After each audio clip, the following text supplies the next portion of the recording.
जळगाव महानगरपालिकेचे अर्थसंकल्पीय अंदाजपत्रक आज आयुक्त ज्ञानेश्वर ढेरे यांनी स्थायी समिती सभापती डॉक्टर चंद्रशेखर पाटील यांच्याकडे सादर केले।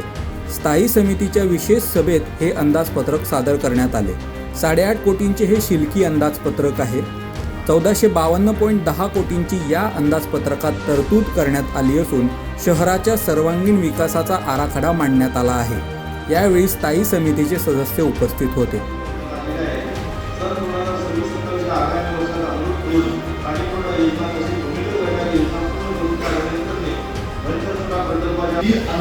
आपल्या वाढायचे काम आता कामं तर होऊन गेली नाही।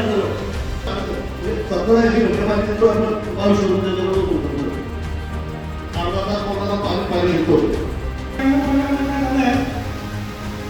शेवटच्या महिन्यापर्यंत मार्चपर्यंत नागरिकांची कर भरण्याची